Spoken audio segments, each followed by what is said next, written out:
In the previous two videos, you might have noticed that when I wanted to write down an event, I seem to have to write down a phrase. And there are lots of problems with that.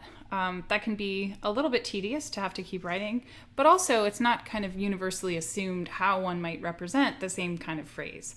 A way to solve this problem is to use what's referred to as random variables. So to define first exactly what we mean, we're going to say that a random variable, let's call it X, and we'll see that often random variables are capital letters from the end of the alphabet. X, Y, Z, those are kind of the traditional representations. But a random variable, let's call it X here, is a function that assigns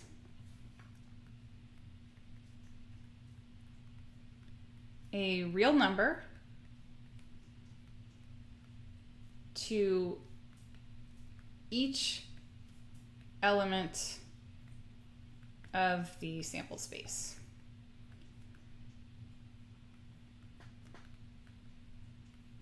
So we're going to see some examples in a moment. So recall that the sample space includes all outcomes. So in particular, we're going to be able to assign a number to every possible outcome using the idea of a random variable. And then further, once I've defined a random variable, I can talk about its associated mass density function. So again, this is reliant on having a specific random variable in mind. The mass density function of random variable X is the function defined by the following. So often we'll use a lowercase p. And so if I plug in the value k, this function should tell me the probability that my random variable X takes on the value k. So let's look at some examples. First of all, we'll come back to our experiment of flipping a fair coin twice.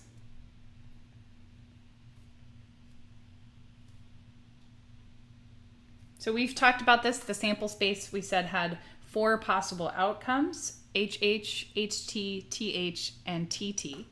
And now what I want to do is, given this experiment, I'm going to let X be equal to the number of heads on these 2 flips. Then importantly, this X is a random variable. And when we're talking about a different experiment, there are several different random variables that we can define. So there's not an obvious random variable. So here I just happen to be letting X be the number of heads. You could imagine a random variable that is the number of heads minus the number of tails. And different outcomes here we could think about. So just for now, I want to focus on this particular random variable. And if it is a random variable, according to our definition, we should be able to assign a real number to each outcome. And we can do exactly that. So if I wanted to think about where each of my outcomes get mapped, so if I have the outcome HH, random variable X is going to assign the number 2 to that outcome because there are 2 heads. If I have HT, that gets mapped to 1. So does TH. And finally, TT gets mapped to 0. So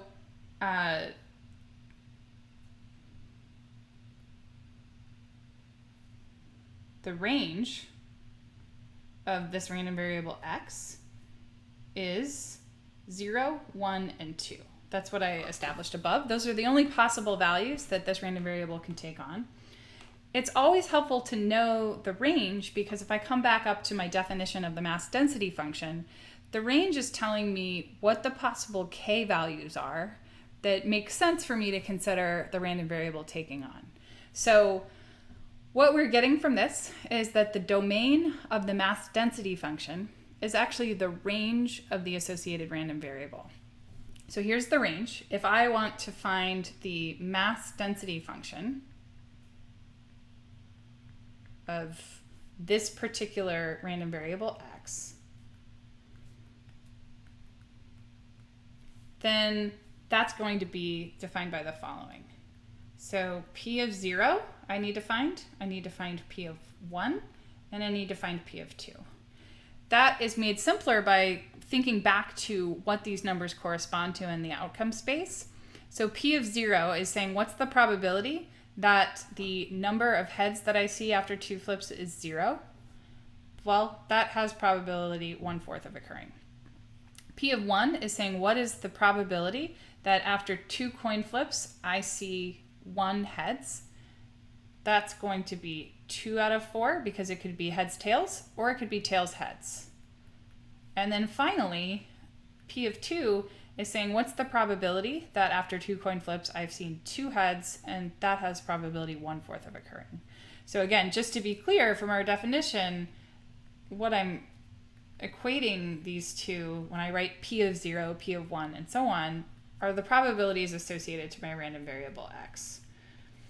The other thing that is a little strange about this, because you'll have examples and homework problems that ask you to find the mass density function. This is a little different from what we usually think about with regards to a function. This function has a discrete domain. So here, the domain of this mass density function is simply the points 0, 1, and 2. Typically, I think most functions we consider have a domain that's an interval in the real numbers. So even if you thought about graphing this function, notice that it would just be a collection of 3 points. So it suffices in an instance like this where you're asked to find the mass density function to simply just list what that function maps each of the values in its domain to. In this case, there were 3 things, and I listed exactly what that function evaluated to on those 3 things. Another example.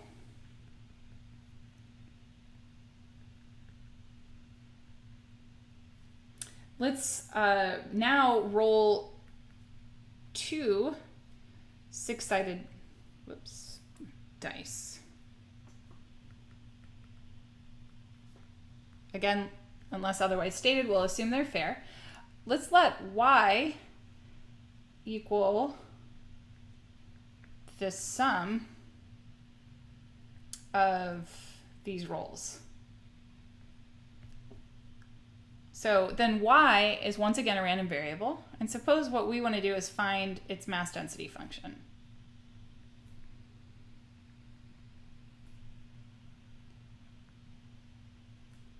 So when I'm asked to find the mass density function, there are some things I want to do first. In particular, to find the mass density function, we need to know its domain, and recall that that comes from the range of the random variable. So to start with, I want to consider exactly what that is. The range of random variable y. And for that, I have to think about with 2 6-sided dice, what are the possible values I could get when I add one number from one die to a number from the other die? The smallest possible number is 2 if both are 1. The largest possible number would be 12 if both are 6, and you can really hit any number in between. So rather than list all of those out, I'll establish this pattern. And so that's going to be the range of my random variable. And consequently, that's going to be the domain of the mass density function. So here I have 11 different values that I need to make sure I can specify exactly what those get mapped to. So P of 2. Again, that's the probability that my sum is 2. There are going to be 36 possible pairs of numbers that I can get here. Thinking about there are 6 choices for the first die roll, and likewise there are 6 choices for the second die roll. The only way I can get a sum of 2 is if both of those rolls are 1. So that's 1 out of my 36 possible outcomes here. P of 3. So now I have to think about how I could get a sum of 3. I could roll a 1 and a 2, or a 2 and a 1. So there are 2 such ways of that occurring. P of 4, I could get a 4 with a 1 and a 3. a 3 and a 1, or a 2 and a 2. P of 5, we could get a 1 and a 4, or a 4 and a 1, a 2 and a 3, or a 3 and a 2.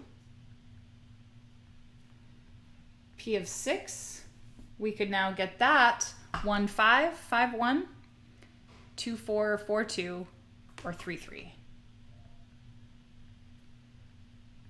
P of 7, I could now get that with 1 6, 6 1, 2 5, 5 2, 3 4, and 4 3.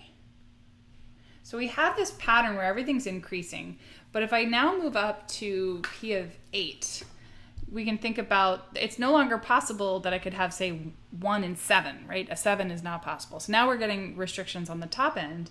So to roll an 8, I could get a 2 and a 6, a 6 and a 2, a 3 and a 5 and a 3, or a 4 and a 4. So we actually go back up to 5/36.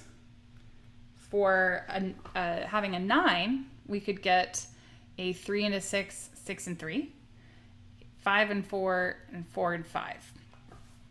So that likewise has probability 4 out of 36. For a 10, we could get a 4 6, 6 4, or 5 5.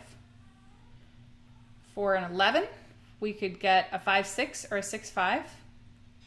And for a 12, we would have to get a 6 and a 6, so only 1 out of 36. So one last thing I want to point out that ties this back into our principles from earlier. In both of these examples, if we were to consider the sum of all possible outcomes, that would have to add to 1. That's one of our properties from before.